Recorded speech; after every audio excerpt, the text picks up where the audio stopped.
మేడగది మీరు దేవుని కలుసుకునే స్థలం. 1953వ సంవత్సరం నుండి నేటి వరకు అనగా గత 72 సంవత్సరాలుగా నిరాటంకంగా ప్రచురితమవుతూ 3 తరాల ప్రజలను విశ్వాసంలో అనుదినము బలపరుస్తున్న ధ్యానాలు ఇప్పుడు యూట్యూబ్లో మీకోసం. వీక్షించండి, విశ్వాసంలో దినదినము వర్ధిల్లండి. ఈనాటి మేడగది ధ్యానాన్ని చదువుకుందాం. గురువారం జూన్ 12, 2025. మనము దేవుని పిల్లలం. ఈనాటి ధ్యానాంశం మనము దేవుని పిల్లలము.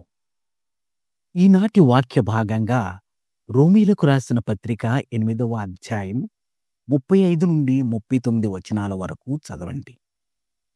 ఈనాటి ముఖ్య వచనం: నేను మిమ్మును చేర్చుకొందును, మీకు తండ్రినయ్యుందును, మీరు నాకు కుమారులును కుమార్తెలునయ్యుందురని సర్వశక్తిగల ప్రభువు చెప్పుచున్నాడు. కొరింథీయులకు రాసిన 2వ పత్రిక 6వ అధ్యాయం 18వ వచనం. నేను ఎదిగే వయసులో ఉన్నప్పుడు ఏనాడూ దేవునికి అంత సమీపంగా జీవించలేదు. నేను నా కుటుంబంతో కలిసి చర్చికి వెళ్ళేవాణ్ణి గాని దేవుడు నన్ను ప్రేమించలేనంత ఎక్కువ పాపాలు చేశానని నేను భావిస్తుండేవాణ్ణి. నేను మంచివాణ్ణి కాను అనే భావన నన్ను దేవునికి మరింత దూరం చేసింది. కొన్నిసార్లు ఆదివారాలు నాకు బేస్బాల్ మ్యాచ్లు ఉండేవి. అప్పుడు నేను ఆలోచించకుండా చర్చి కంటే బేస్బాల్ మ్యాచ్కే ఎక్కువ ప్రాధాన్యతనిచ్చేవాణ్ణి. క్రమేణా బేస్బాల్ మ్యాచ్ లేకపోయినా చర్చి మానేయడం మొదలుపెట్టాను.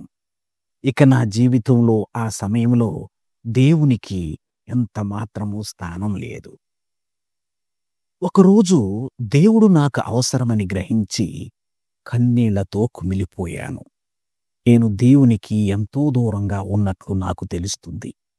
దాని ప్రభావం నా కుటుంబ సభ్యులతో, స్నేహితులతో నేను ప్రవర్తించే తీరులో మార్పు తెచ్చింది.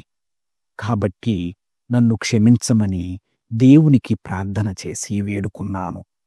నా జీవితాన్ని దేవునికి అప్పగించుకున్నాను.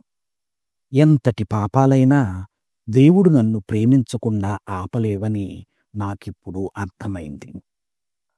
దేవుడు మనల్ని ఎంతగానో ప్రేమించాడు గనుక ఆయన తన కుమారుడైన యేసుక్రీస్తును మనకు బదులుగా శిలువపై మరణించడానికి ఈ లోకానికి పంపాడు. దేవుడు మనల్ని ఎంతగానో ప్రేమిస్తున్నాడు గనుక మనం దేవుని పిల్లలమని పిలువబడుతున్నాం. దేవుడు నా తండ్రి. నేను చేసే ఏ కార్యమైనా ఈ వాస్తవాన్ని మార్చలేదు. మనం దేవుని పిల్లలం గనుక దేవుడు మనలో ప్రతి ఒక్కరిని ప్రేమిస్తున్నాడు. నేటి ధ్యానం: దేవుని ప్రేమ నుండి నన్ను ఎడబాపేది ఏదీ లేదు. ప్రార్థన: పరలోకపు తండ్రి, మా పట్ల నీకున్న ప్రేమకై కృతజ్ఞతలు. నీవు మమ్మును ప్రేమించినట్లే మమ్మును మేము ప్రేమించుకొనుటకు మాకు సహాయం చేయము. ప్రత్యేకించి మేము చాలినంత మంచివారం కామని భావిస్తున్న సమయాల్లో మరి ఎక్కువగా సహాయం చేయము. యేసు నామములో ప్రార్థిస్తున్నాము. ఆమేన్. ప్రార్థనాంశం: తాము చాలినంత మంచివారం కామని భావిస్తున్నవారు. తన అనుభవాన్ని ఈనాటి ధ్యానంగా మన కోసం వ్రాసి పంపినవారు బ్రేడెన్ హోవార్డ్, టెక్సాస్, అమెరికా. మేడగది అనుదిన ధ్యానాలు మీకు ఆశీర్వాదకరంగా ఉన్నట్లయితే వెంటనే మన ఛానల్ని సబ్స్క్రైబ్ చేయండి. లైక్ చేయడం, షేర్ చేయడం మర్చిపోకండి. దేవుడు మిమ్మును దీవించునుగాక. ఆమేన్.